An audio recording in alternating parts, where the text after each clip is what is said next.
Ini masih soal isu seputar tuduhan ijazah palsu Pak Jokowi yang sekarang jadi bahan bercandaan. Gue pengen bahas di Masuk Pak Eko.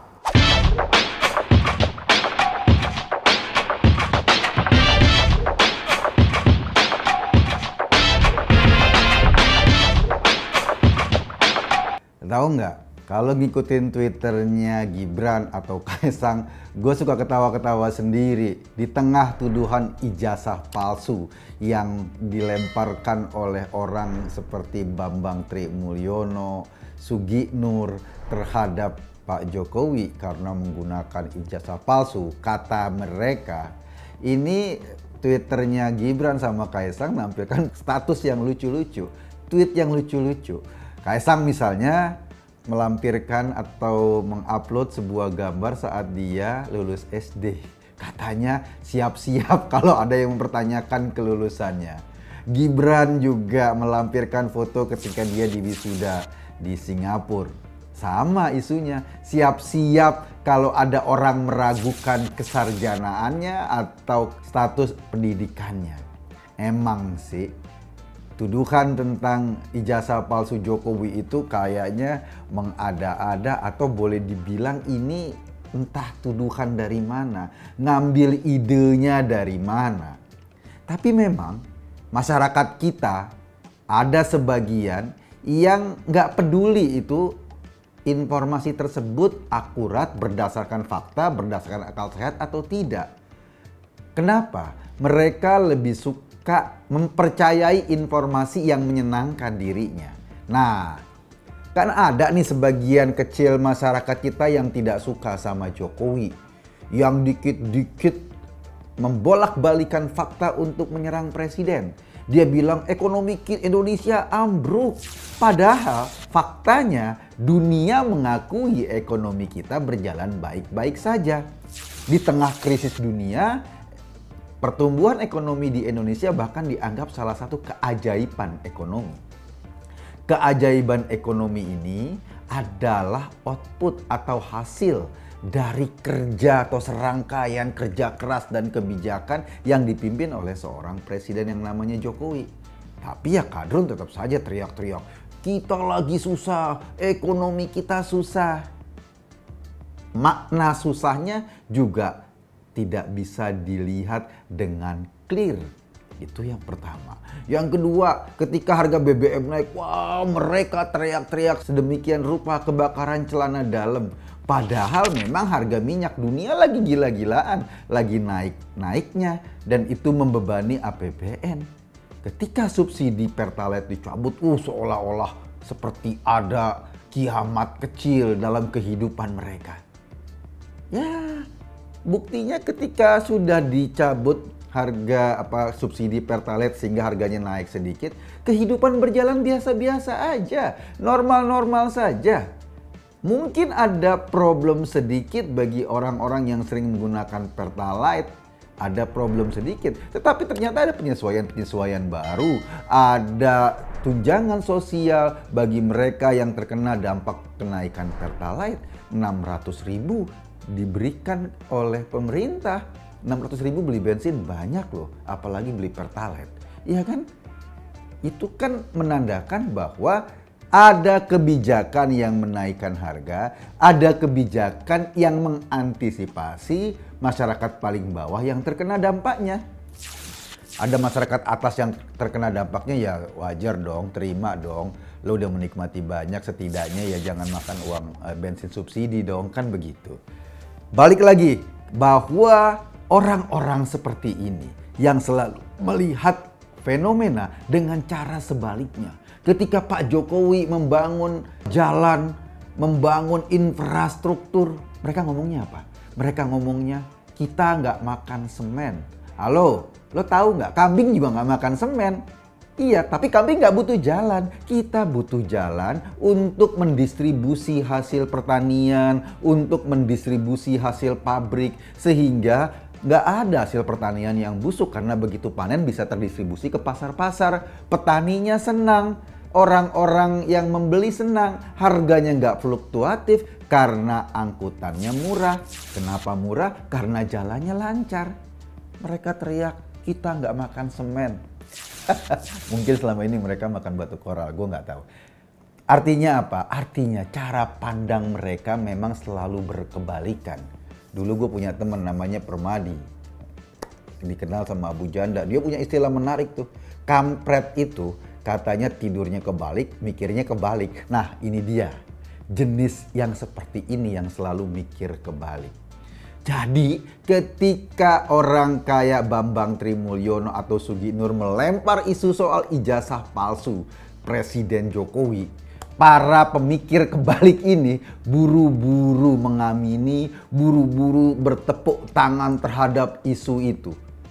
Ini yang paling lucu dan yang paling mengerikan buat gua dari semua sandiwara murahan ini adalah ketika Bambang Tri itu berani loh sumpah pakai Al-Quran bahwa ingin membuktikan bahwa dia punya bukti clear ijazah Jokowi palsu pakai Quran.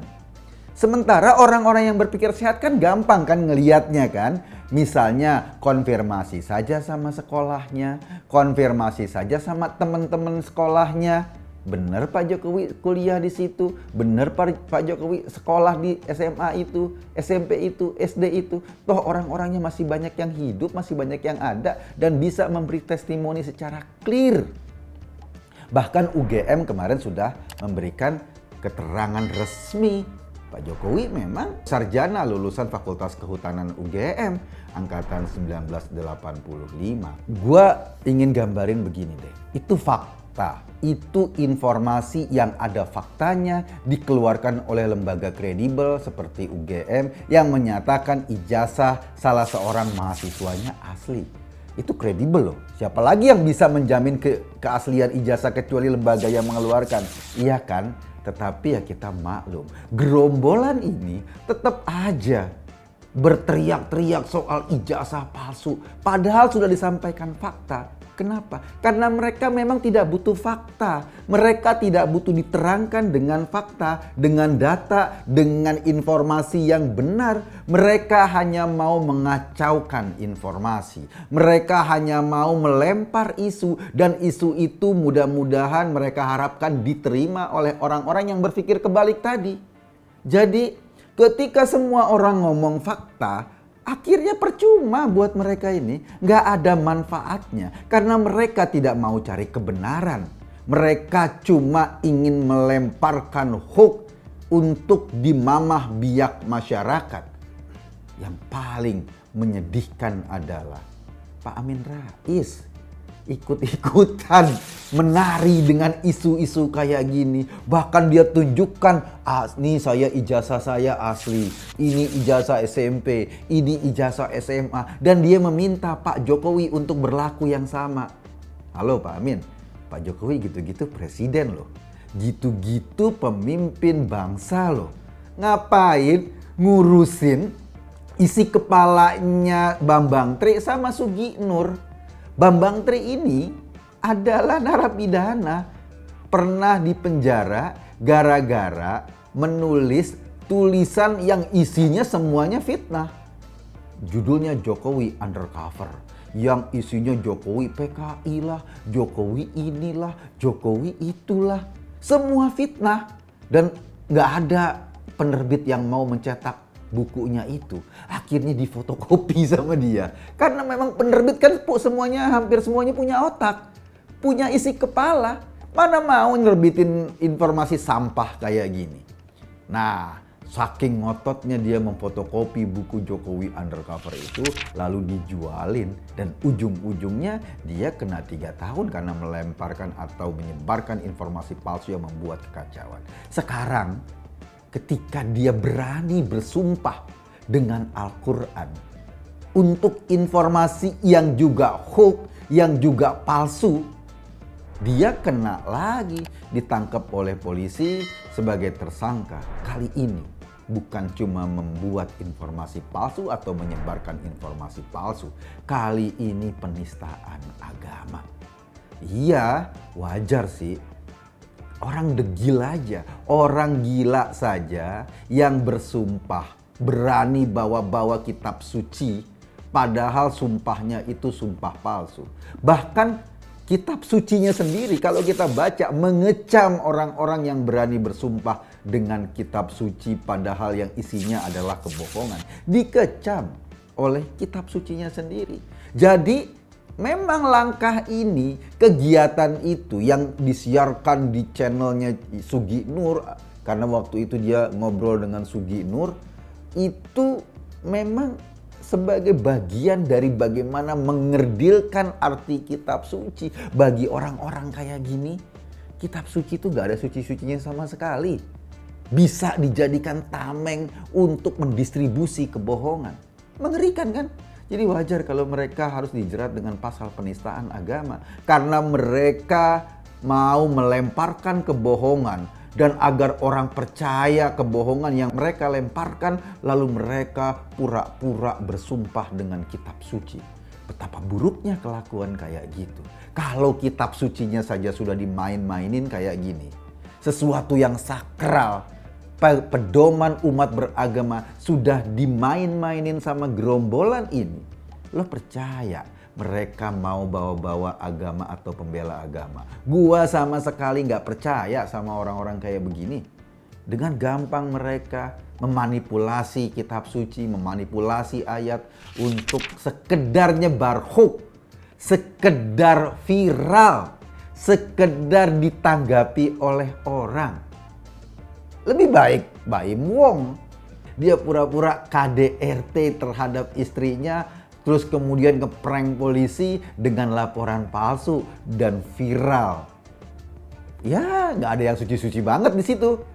Dia di Baim Wong, istrinya, polisi yang diprank, itu bagian dari kehidupan biasa. Tapi ini kitab suci, bro.